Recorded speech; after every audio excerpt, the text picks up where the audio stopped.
Hey there guys, this is Dwight with the Opposite Force Parkour, and today we're going to teach you how to turn this into this. That's today on the Opposite Force Parkour.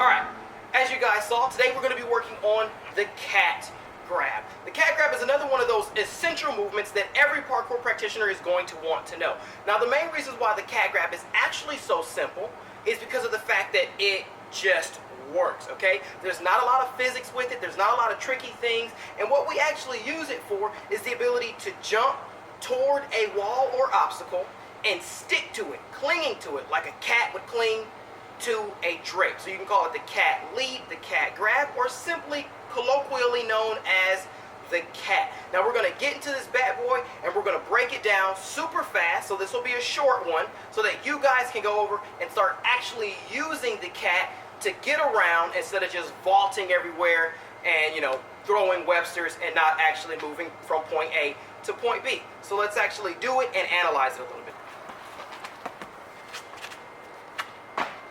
Okay, that was a cat. Now let's talk about why it works. The reason why it works is because physics works. Always. If physics didn't work, we'd be in an alternate universe somewhere or something. So let's imagine that physics always works. Every moment of the day, you know, 24/7, 365, physics works. Okay? Now the reason why the cat works specifically is because of my feet. Okay? My feet are where my friction are being created from. Okay, as opposed to static friction, which is like right now, while I'm just standing, my feet are on the ground, there's friction, which is sort of between friction and gravity. It's stopping me from just floating away. Okay, now what we're talking about here is dynamic friction. Dynamic friction is actually a byproduct of two objects rubbing together and creating heat and movement. That is called friction. Okay, that's what we want to use. So you're going to want to remember that one of the main aspects of the cat is to plant the feet first.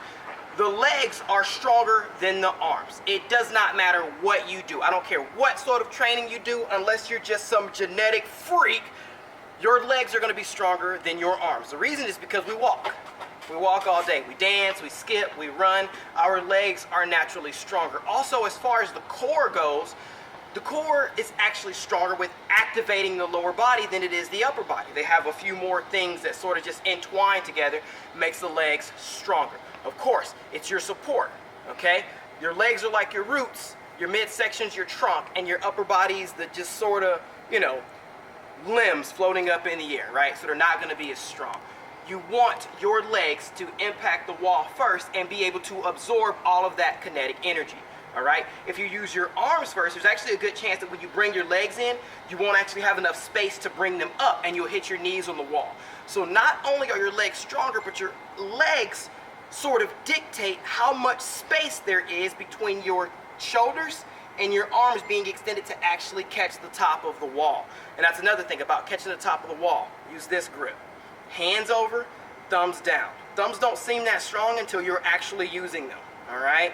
So that's what you want. You want this kind of grip right here when you get up top. You want the thumbs to be in front of your face, all right? You want your arms to be about shoulder width apart, and you want your elbows sort of out like this, not like this. It'll create a lot of tension in the shoulders. You want them sort of out. That'll also make sure they're not here and they don't hit the wall going in. You want them sort of out.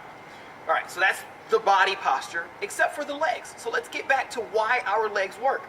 It's the same thing as with the tic-tac. You want to create friction. So when your legs come in here, you will actually find that you have the ability to adhere to the wall better if your feet are in front of your hips. Right now, as you can see where my foot is almost perfectly in line with my hip, especially if I bring it up a little bit higher.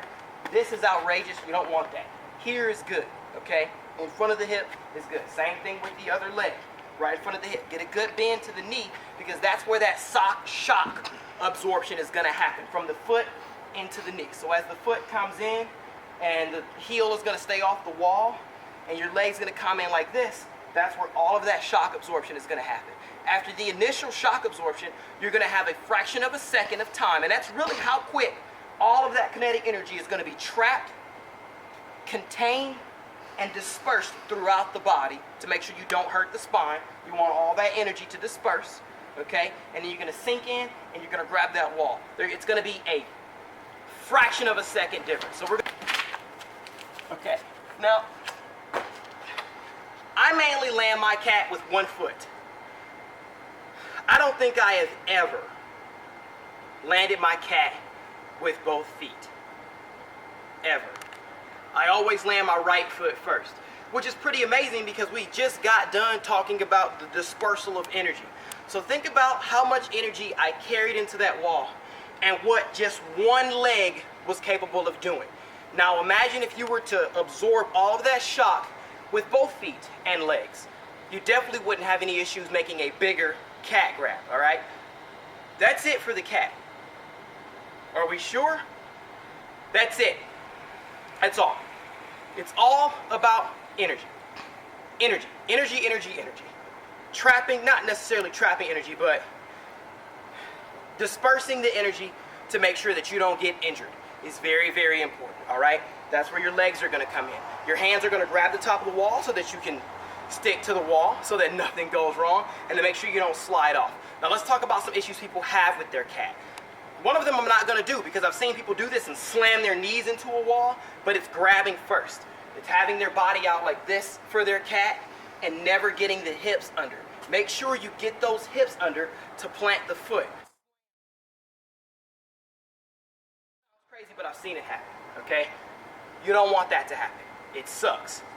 I've never done it, but trust me, it would suck. Number two is having a foot too low.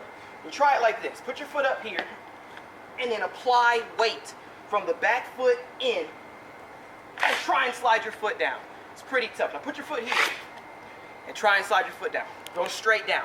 The reason is because I don't actually have enough pressure from my body, from my hip, here, with my foot below my hip, to provide enough friction. But if I do it from here, I get more kinetic energy driven from the hip. Now imagine this foot placement all the way up there with all of that kinetic energy from my running. I'm most definitely going to get some grip. And that can be done just with the ball of your foot and your toe. Okay, you don't even have to have your heel on. You can get enough grip just from there. That's your cat, all right?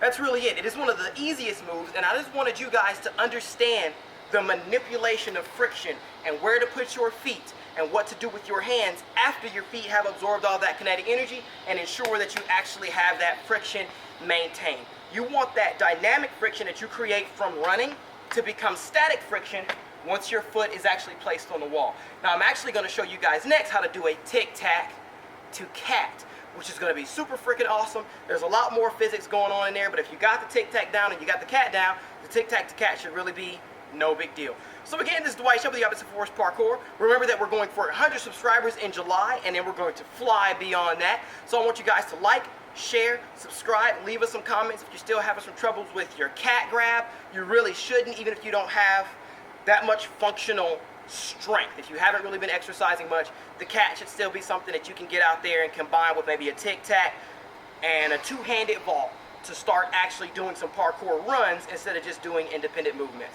So I will catch you guys later. Go out and grab some stuff. Hey there guys. Take a look at these awesome videos. Up in the upper left there, you've got some of our tutorials. Those are pretty sick. On the right, you have No Excuses Fitness, where we show people that they can exercise without any excuses. That one is Stop Sitting Around, where we do all of our workouts with just a simple chair. And don't forget to hit that subscribe button down there. We really like those. Check you later.